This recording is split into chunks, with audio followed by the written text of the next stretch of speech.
Hello everyone, welcome to Visa Square immigration YouTube channel once again.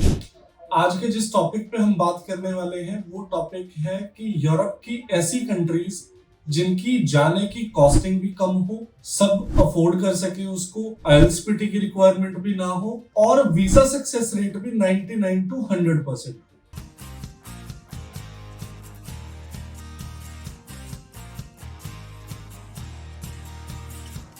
99 to 100% जो मैं बात कर रहा हूँ वो मैं अपनी वीजा स्क्वायर की बात कर रहा हूँ कि जो हमारे प्रोफेशनल टीम है जो कई सालों से सिर्फ यूरोप की अलग अलग कंट्रीज के वीजाज पे काम करती है, वो भी स्टडी वीजा पे काम करती है। तो हमारा जो पुराना ट्रैक रिकॉर्ड अगर हम चेक करें या आने वाला है, वो 99 टू 100% की बात मैं करने वाला हूँ। जैसे अगर आपने हमारी और भी वीडियोस देखी हैं या आप हमें सोशल मीडिया पे फॉलो करते हो तो हम 4 से 5 कंट्रीज में अभी डील कर रहे हैं। इन कंट्रीज में कुछ इश्यूज भी हैं, वो भी मैं आपको आगे वीडियो में डिस्क्राइब करूंगा। ये कंट्रीज हैं लातविया, लिथुआनिया, चेक रिपब्लिक, पोलैंड, हंगरी, स्लोवेनिया जैसी कंट्रीज। इन सारी कंट्रीज में स्लोवेनिया को छोड़ के बाकी सारी कंट्रीज आपकी 6-7 लाख के अंदर अंदर हो जाती हैं अगर हम पैकेज की बात करें।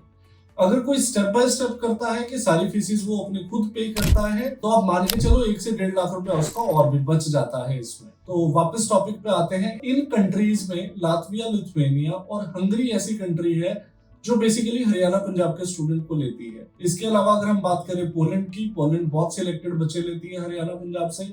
चेक रिपब्लिक नहीं लेती है। इसके अलावा स्लोवाकिया की बात करें, स्लोवाकिया हरियाणा पंजाब के स्टूडेंट नहीं लेते हैं।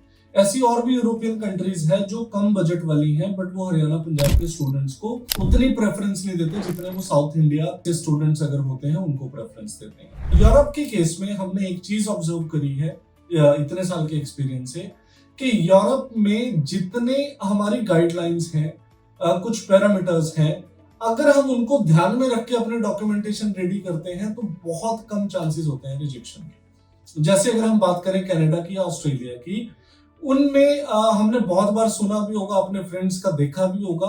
कनाडा के केस में कई बार हमने ऐसी रिजेक्शंस आते देखी हैं जिनका बैंड स्कोर भी अच्छा है, आईएलटीएस का स्कोर भी अच्छा है, उनका एकेडमिक स्कोर भी अच्छा है, उन्होंने जीआईसी भी पे की है और उनकी 1 साल की ट्यूशन फीस भी पे है, उसके बाद भी उनकी रिजेक्शन आ जाती है और उसका कोई वैलिड रीजन हमें बेसिकली रिजेक्शन लेटर में मिलता भी नहीं है। बट यूरोप में ऐसा नहीं है। यूरोप में अगर उन्होंने एक पर्टिकुलर बताया है कि हमें इतने फंड्स की रिक्वायरमेंट है, इतने मंथ होल्ड होने चाहिए, अगर है तो वो ओके है। और इसके अलावा एकेडमिक स्कोर के लिए उनका एक है कि हमें 60% से ज्यादा परसेंटेज होनी चाहिए तो वीजा मिलना इजी है। फाइनेंशियल्स जैसे चाहते हैं अगर वैसे हैं, वैसे हमने मैनेज किए हैं, जेन्युइन है, फंड्स अकाउंट में है, किसी तरह की कोई डॉक्यूमेंटेशन में फ्रॉड नहीं है, तो वीजा रिजेक्शन की बहुत कम चांसेस होते हैं यूरोप में। इसके अलावा बात आ जाती है प्रोफेशनल टीम की। प्रोफेशनल टीम का मतलब यहाँ पे ये है कि अगर आप किसी कंट्री को नया शुरू करते हैं, जैसे पहले लातविया, लिथुआनिया, यूरोप में बहुत ज्यादा जो कंसल्टेंट्स हैं, एजेंट्स हैं, वो डील नहीं करते थे, बट जब से कनाडा, ऑस्ट्रेलिया थोड़ा कम हुआ है तो सबने लातविया, लिथुआनिया जैसी कंट्रीज को करना शुरू कर दिया है। जो यूरोप का प्रोसेस है वो थोड़ा कॉम्प्लिकेटेड होता है as compare to Canada, Australia, UK.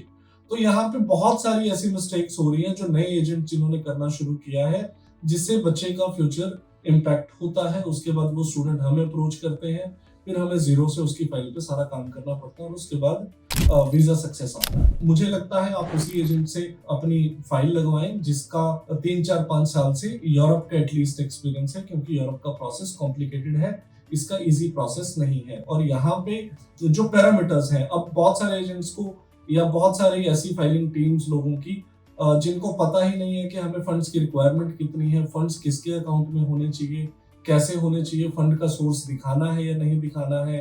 कुछ एडिशनल डॉक्यूमेंट होते हैं, जैसे लातविया के केस में हेलो वेरिफिकेशन होना जरूरी है। कौन कौन से डॉक्यूमेंट अपोस्टाइल होने हैं। सबसे बड़ी प्रॉब्लम ये भी आती है कि इनको जो यूनिवर्सिटीज हैं, क्योंकि ये डायरेक्ट टच में यूनिवर्सिटीज के होते नहीं है, तो ईमेल्स डालते रहते हैं और इनको जो रिस्पॉन्स है वो काफी डिले मिलते हैं, तब तक काफी टाइम निकल जाता है। कुछ कंट्रीज में यूरोप के ऐसे होता है कि एक डेजिग्नेटेड नंबर है उनके पास कि हमें इतने स्टूडेंट ही लेने हैं इंडिया से या किसी भी अदर कंट्री से, तो वो पहले अगर उनके महीने 2 महीने में कंप्लीट हो जाते हैं तो उसके बाद वो रिजेक्शन देना शुरू कर देते हैं। तो ये अपडेट्स उन एजेंट्स के पास नहीं होती। एक प्रोफेशनल टीम अगर कोई कर रही है पिछले 4-5 साल से, तो उनका एक्सपीरियंस, उनकी एक्सपर्टीज इस एरिया में काम आती है। तो हमारा अगर हम नॉर्मली भी बात करें, कोई भी स्टूडेंट है, एक स्टूडेंट था वो भी अपनी मिस्टेक की वजह से रिजेक्ट हुआ था आज तक, बट उस स्टूडेंट की भी अपनी कुछ मिस्टेक्स थी, बट हाँ आगे से हम उन सारी चीजों का ध्यान रखते हैं। तो 99 to 100% वीजा सक्सेस रेट है इन कंट्रीज का। लातविया, लिथुआनिया, पोलैंड होगी, चेक रिपब्लिक हो गया, हंगरी हो गया, बशर्ते आपकी फाइल जो एक्सपीरियंस है वीजा फाइलिंग ऑफिसर उसके हाथ में होनी चाहिए। उसका एक्सपीरियंस इसमें आपकी काफी हेल्प करता है। इसके अलावा कुछ और कंट्रीज भी हैं यूरोप में, हम धीरे धीरे शुरू कर रहे हैं। उनकी पहले हम अपनी एक्सपर्टीज करेंगे, उसके बाद हम शुरू करने वाले हैं। इन सारी कंट्रीज में स्लोवेनिया एक ऐसी कंट्री है जिसका थोड़ा सा टाइम पीरियड भी ज्यादा है, बट वीजा सक्सेस रेट इसका भी अभी तक हमारा 100% रहा है। और इसमें टीआरसी यही मिलती है, तो टीआरसी के लिए हमें बाद में 2-3 महीने का वेट करना पड़ता है। इसलिए इसका जो पूरा वीजा का प्रोसेस है वो 5 से 6 महीने ले लेता है, और थोड़ा सा ये कॉम्प्लिकेटेड भी है प्रोसेस। अगर आप अपनी रिसर्च करोगे तो आपको बहुत सारी ऐसी क्वेरीज मिलेंगी कि हमारा यूनिवर्सिटी में एडमिशन भी हो गया, हमने फीस भी पे कर दी है, बट हमारी टीआरसी नहीं आ रही, हम 4-4, 5-5 महीने से वेट कर रहे हैं। तो उनकी टीआरसी ना आने का सबसे बड़ा रीजन ये है कि मोस्टली यूनिवर्सिटीज वो आपके टीआरसी की रिस्पॉन्सिबिलिटी नहीं लेते। वो बेसिकली आपको एडमिशन देना उनका काम है, वो एडमिशन आपको दे देते हैं, उसके बाद आप ऑनलाइन क्लासेस भी शुरू कर सकते हो अगर आपका इनटेक निकल रहा है। बट टीआरसी का जो पार्ट है वो टोटली डिफरेंट है, वो किसी लॉयर के थ्रू आपको करना पड़ता है, और वो लॉयर जो है वो स्लोवेनिया का इमिग्रेशन लॉयर होना चाहिए। वहां सिर्फ एक ही टीआरसी ऑफिस है जिसके अंदर सिर्फ वो इमिग्रेशन लॉयर ही जा सकता है, तो इसीलिए यहाँ की थोड़ी कॉस्टिंग ज्यादा आ जाती है। बट शॉर्ट यहाँ पे वीजा आता है। 100% वीजा सक्सेस रेट रही है हमारी इसमें। अगर आप स्लोवेनिया भी अप्लाई करना चाहते हैं तो हमारी टीम को कॉल करके अपनी सारी डिटेल्स ले सकते हैं। स्लोवेनिया थोड़ा बेटर इसलिए है कि यहाँ पे बहुत ज्यादा ऐसे कंपटीशन नहीं है, बहुत ज्यादा बच्चे नहीं है हरियाणा पंजाब से, तो जॉब्स की अवेलेबिलिटी काफी ज्यादा है, और जो पे स्केल है वो भी 8-10 यूरो पर आवर से शुरू होता है। अनलिमिटेड आप काम कर सकते हो, टैक्स आपने देना नहीं है। तो ऐसे करके आप बहुत इजीली 2 से 2.5 लाख रुपए अर्न कर लेते हो मंथली, जिसमें से अपने सारे एक्सपेंसेस निकाल के आप 2 लाख रुपया तो मंथली इजीली सेव कर लेते हो। इसके अलावा लातविया, लिथुआनिया, इन कंट्रीज का भी जो वीजा सक्सेस रेट है हमारा तो 99 to 100% है, और आने वाले टाइम में भी अच्छा ही रहेगा। आप देख सकते हो, अगर आपके टच में कोई, आपके रेफरेंस में कोई है जिसने हमारे थ्रू पहले वीजा फाइलिंग की है, तो आप उनसे भी हमारे रिव्यूज चेक कर सकते हो। इसके अलावा मैं सबको सजेस्ट करता हूं कि आप अपना होमवर्क करो। आजकल सब कुछ इंटरनेट पे अवेलेबल है। होमवर्क करने के बाद अगर आप हमें कॉल करोगे तो हमारी जो भी काउंसलिंग होती है उसको आप बहुत इजीली समझ सकते हो कि एक्चुअल में बात किस टॉपिक पे हो रही है, चार्जेस हैं या नहीं है। कोई भी ऐसे चार्जेस नहीं होते जो हम आपको बोलें कि आपने पे करने हैं। और दूसरा, हमारा ये रूल है कि कोई भी सिंगल पेनी हम अपने अकाउंट में नहीं लेते। अगर आपकी एप्लीकेशन फीस है वो डायरेक्ट आप यूनिवर्सिटी को पे करोगे, अगर ट्यूशन फीस है वो आप डायरेक्ट यूनिवर्सिटी को पे करोगे। हमारी जो अपनी फीस होती है वो फीस हम इनिशियली प्रोसेस शुरू करने से पहले डिस्कस कर लेते हैं। उसको 3 या 4 इंस्टॉलमेंट में हमने लेना होता है, और वो स्टेप बाय स्टेप डिवाइड होती है, वो हम इनिशियली आपको बता के चलते हैं।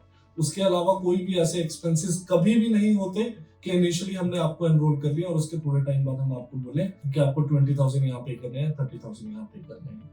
तो बिल्कुल आप टेंशन फ्री होके काउंसलिंग ले सकते हो, प्रोसेस शुरू कर सकते हो। इसके अलावा जितने भी हमारे स्टूडेंट्स यूरोप में जाते हैं, हम उन स्टूडेंट से भी आपकी डायरेक्ट बात करा देते हैं, जिनसे आपको एक थोड़ा डिसीजन लेना इजी हो जाता है उनसे बात करके।